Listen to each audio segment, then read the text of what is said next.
Most people assume retirement is mainly about how much money you finally manage to keep, but after decades of watching people transition into that phase of life, I've learned that it's far more about what you are wise enough to release before you arrive there. I've seen countless individuals retire with nearly identical savings, yet experience completely different emotional realities. One feels relaxed, adaptable, and confident, while the other feels restricted, nervous, and shocked at how quickly financial pressure appears. The difference is rarely income alone. It almost always comes down to decisions made many years earlier.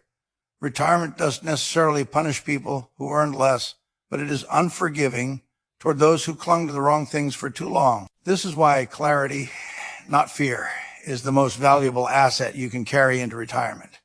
With that in mind, the first major thing many people should seriously consider letting go of is a home that no longer fits their real present-day life. For many families, the house represents achievement, stability, and decades of effort, and that emotion of meaning deserves respect.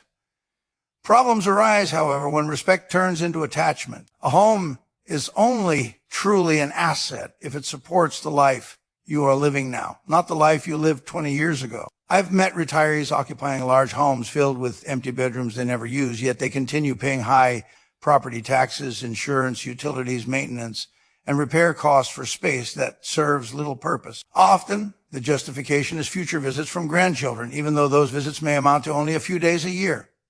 I once knew a couple in suburban Chicago who held onto a large family home for 7 years after their youngest child left for college. Their property taxes alone were around $14,000 annually, and when insurance, utilities, lawn care, snow removal, and maintenance were added, they were spending close to $30,000 a year simply to maintain a house they barely lived in. Despite sitting on nearly $500,000 in home equity, they constantly worried about cash flow, delayed travel plans because they did. Do you want to leave the house empty and even postpone medical care due to financial anxiety? When they finally sold and moved into a thoughtfully designed townhouse closer to their daughter, everything changed.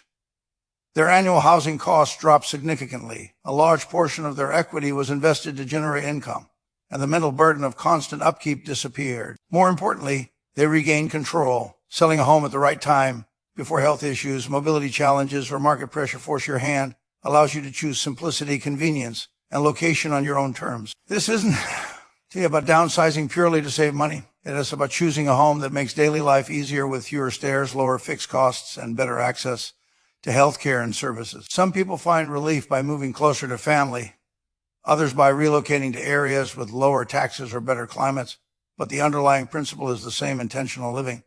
A useful exercise is to imagine you are buying your retirement home today with fresh eyes. List the 5 features you genuinely need for the next 20 years. Then compare that list honestly with your current home.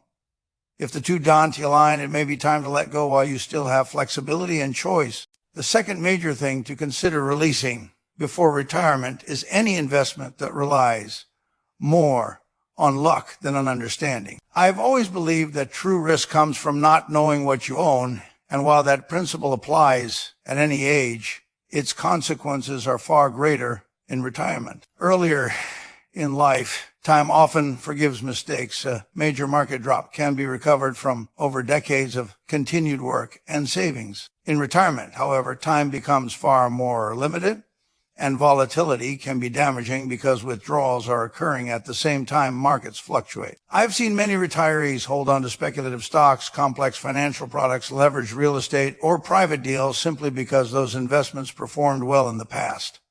Past success, however, creates emotional attachment, not future security. I once met a man who had invested $80,000 in a technology stock in the early 2000s, which grew to over $300,000. By 2021, that success became part of his identity, something he proudly discussed with others. When the stock declined sharply in the following years, he held on, convinced it would recover as it always had. By the time he retired, the position had dropped dramatically, and he was forced to sell at a loss to fund his living expenses. What made the situation worse was that he never fully understood the company, financial health, or business model.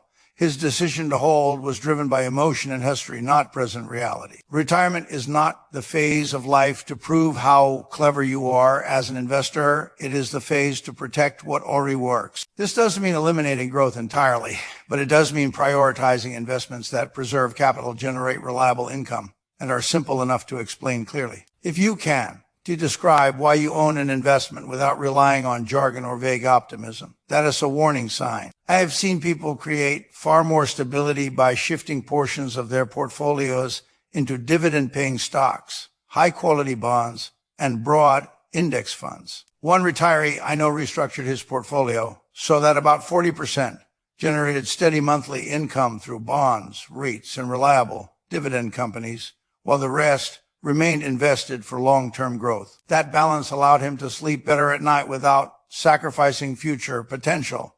The goal isn't to remove all risk, but to eliminate risk you don't understand or cannot afford. A practical step is to list every investment you own and write a single clear sentence explaining its purpose, such as providing income, preserving purchasing power, or diversifying risk. If you struggle to complete that sentence honestly, it may be time to simplify or let that investment go. The third thing many people need to sell before retirement is the habit of postponing important decisions.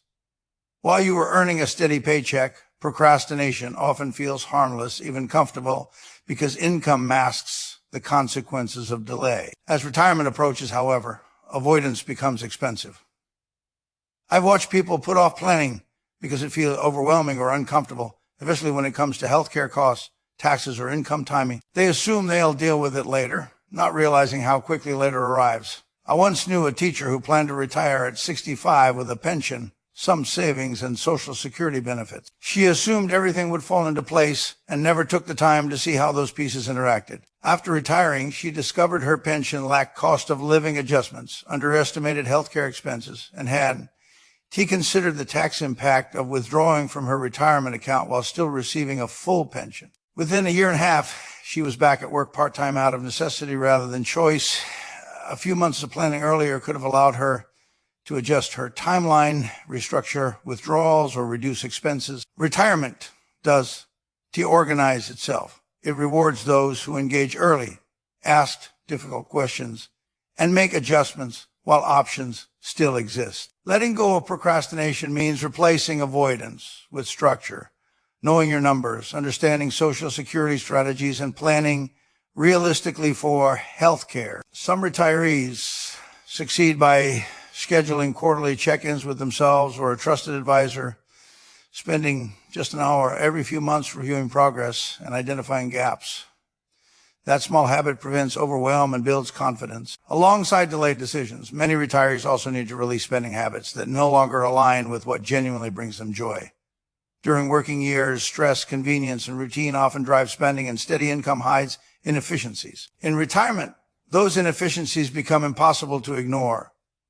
I've seen retirees maintain expensive vehicles they rarely use, subscriptions they've forgotten about, and lifestyles designed for a busy work schedule rather than a slower, more intentional one. One couple I knew owned two costly vehicles, even though they rarely drove separately. After retiring, they sold one car and freed up nearly $17,000 a year, which they redirected toward meaningful travel and family time. Their quality of life improved, not diminished. The happiest retirees spend generously on what matters: health, relationships, experiences, and cut ruthlessly what does teeth. Tracking expenses for a single month and asking whether each one truly improves your life can create powerful clarity and simplicity. The final and often most difficult thing to let go of before retirement is the belief that your identity is defined by your job. This is especially challenging for people who worked hard, built respected careers, and derived purpose from their professional contribution. I've known many individuals who were financially prepared for retirement, but emotionally unready. They did miss the paycheck as much as they missed the structure, recognition, and sense of usefulness their work provided. I once met a senior executive who retired after 3 decades with the same company, having planned carefully and secured his finances. Within 6 months, however, he felt lost and unfulfilled, missing the problem-solving, collaboration, and sense of relevance his role gave him. Without something meaningful to replace that identity, his days felt empty. His situation changed when he began volunteering with an organization that helped small businesses develop financial strategies. Suddenly, he had structure, purpose, and a sense of contribution again, even without a corporate title. Letting go of the belief that your worth is tied to your job means redefining value. Your skills, experience, and wisdom don't disappear when your career ends. They simply need a new outlet. Purpose in retirement may come from mentoring, volunteering, teaching, supporting family, or pursuing passion projects that provide fulfillment rather than status. I've seen retirees thrive by teaching part-time, serving on nonprofit boards, coaching youth sports, or starting small ventures that offer meaning more than money. Planning for purpose is just as important as planning for income. Before retiring, it's helpful to write down a few concrete ways you want to contribute once work ends, focusing not on hobbies, but on impact. When you step back and look at retirement as a whole, it becomes clear that it is a single decision, but the result of many small, thoughtful choices made over time. Letting go of the right things before retirement creates space financially, emotionally, and mentally to enjoy what you worked so hard to build. The people who thrive in retirement aren't always those with the most money, but those who released what no longer served them while they still had the power to choose. Taking care of your future self is one investment that never stops compounding.